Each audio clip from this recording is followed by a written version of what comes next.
Olá, turminha linda do coração da Pro, tudo bem? Espero que sim, estou cheia de saudade de vocês, viu? Principalmente daqueles que não assistem a aula ao vivo, né? Eu fico com mais saudade ainda. Página 16. Vamos fazer a leitura de uma obra de arte?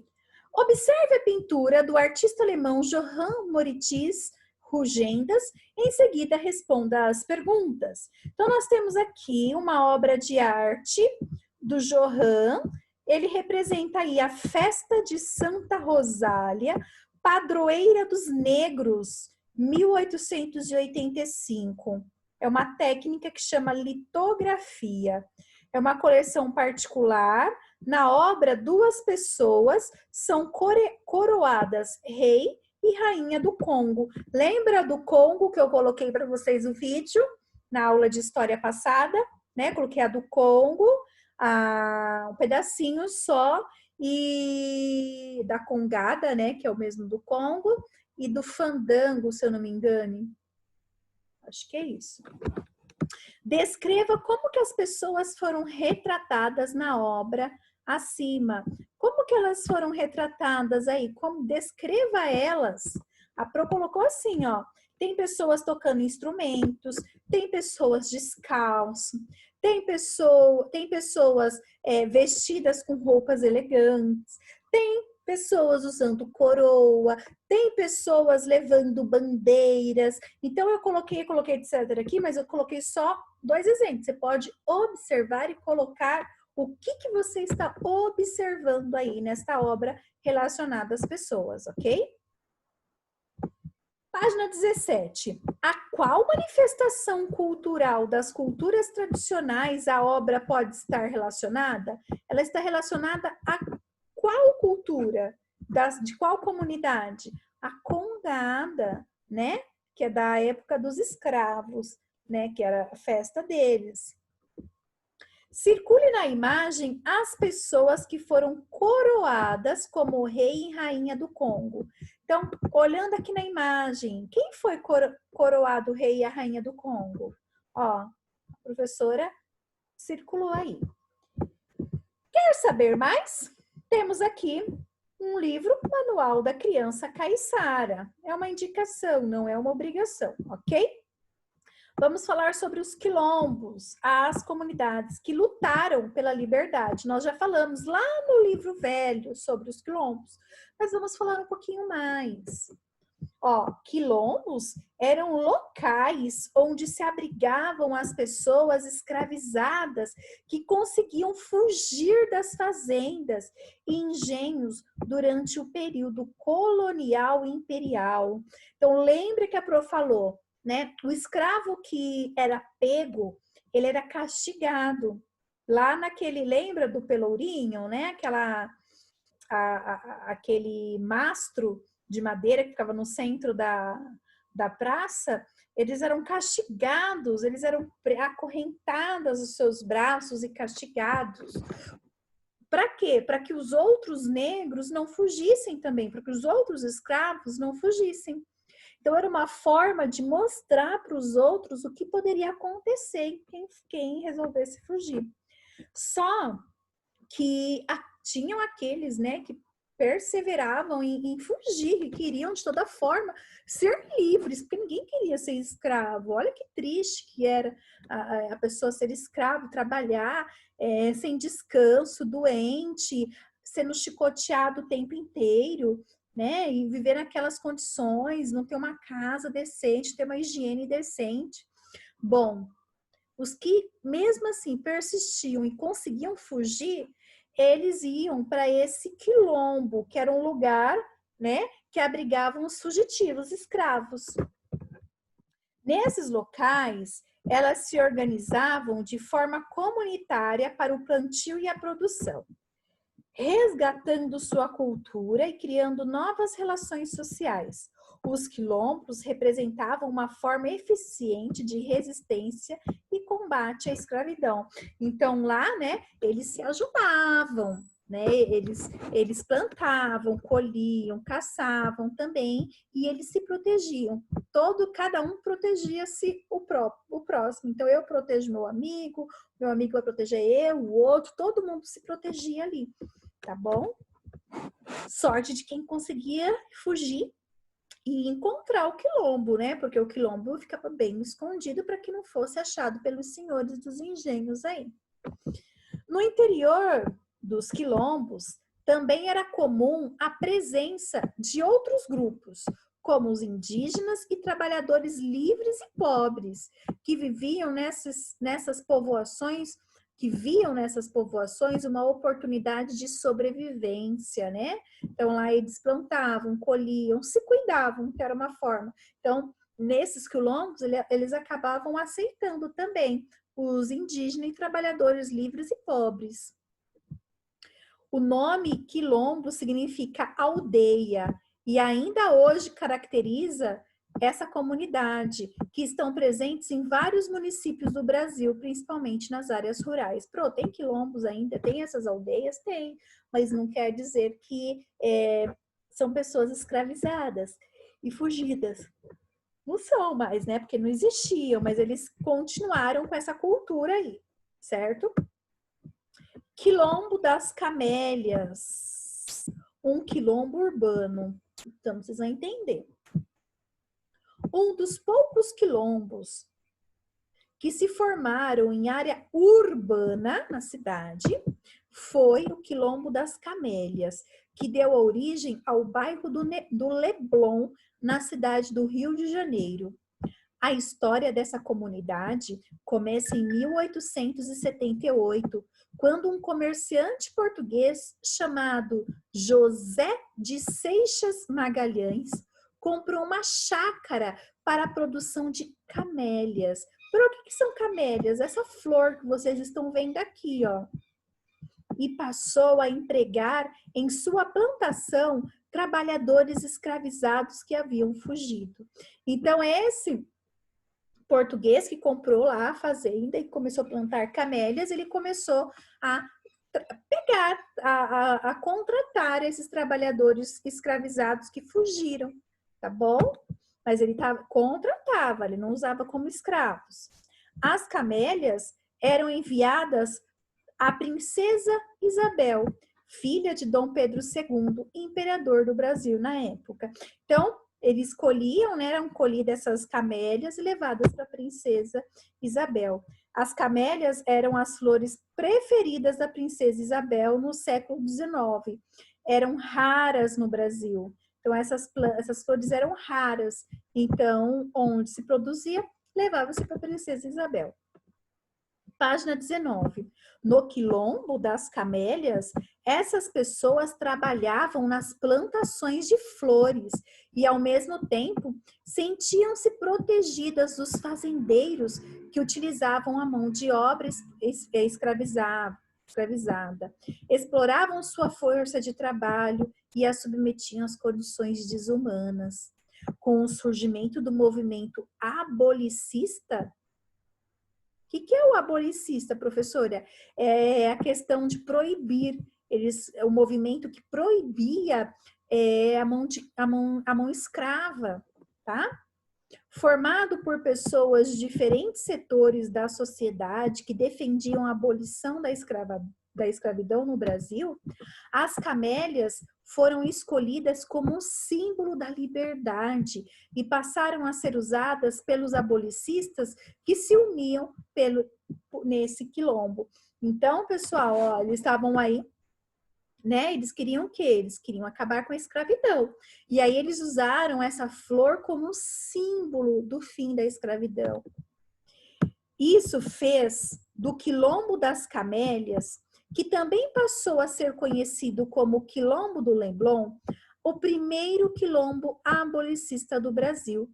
O uso da mão de obra escravizada no país foi abolido, acabou em 13 de maio de 1888, quando a princesa Isabel assinou a Lei Áurea, que, né, a lei que acabava com essa escravidão, com esse abuso, né?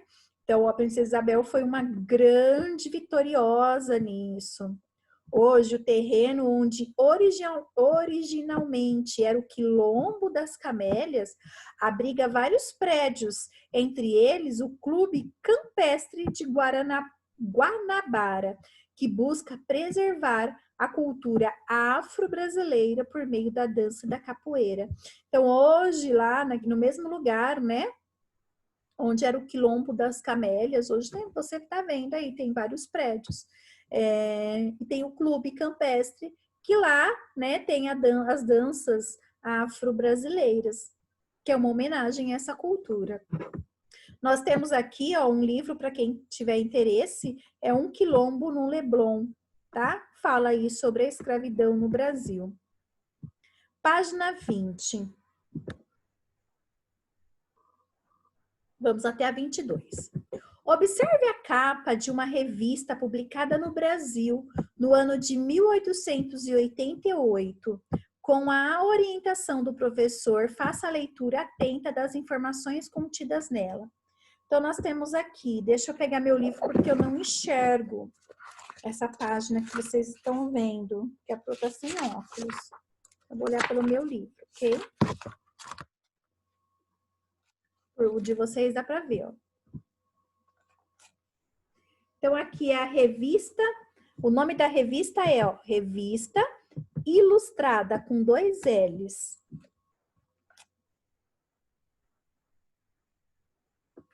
Ó, publicada por Ângelo Agostini.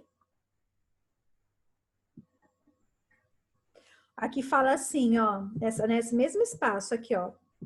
É que a Pro não enxerga o que está escrito aqui, então estou lendo o livro, ó. A correspondência e reclamações devem ser dirigidas à Rua de Gonçalves Dias, número 50, Sobrado. Então, se você tivesse aí alguma reclamação sobre algo, você poderia enviar aqui. Providências, corte, ó, 29 de julho de 1888. Pessoal, se vocês olharem aqui, era uma revista, né? Que falava um pouco, que criticava a escravidão, só que criticava a escravidão de forma ilustrada, de forma desenhada e não de forma falada. E aqui, ó, ilustrada, tá escrita com 2 L. Se você observar, naquela época, tem muitas diferenças naquela época da escrita da nossa língua, certo? Que nem farmácia, antes usava o Fá com a escrita PH para dar o som de Fá.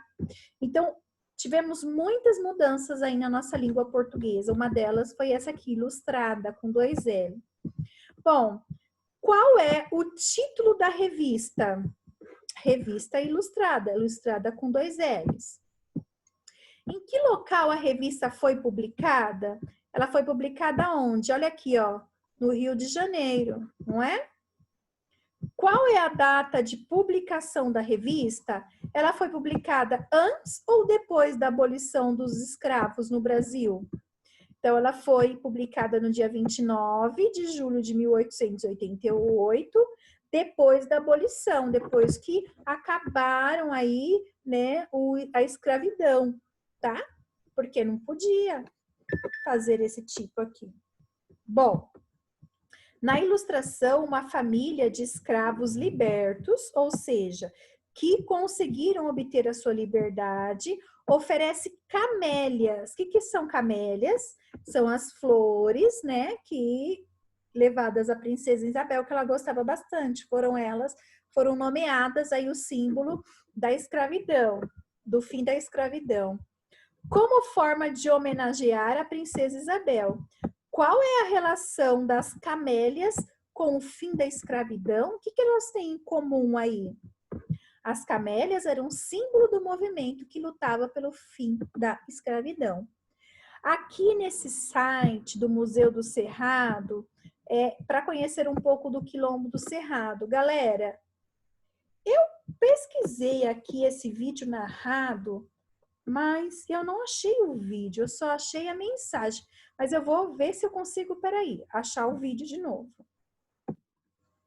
Pessoal, realmente, aqui nesse site ele só mostra escrita, né? Assim, só o que era o cerrado, né? Não mostra o vídeo que fala aqui, ó. O vídeo é narrado por uma narradora que conta a importância dos quilômetros onde vive.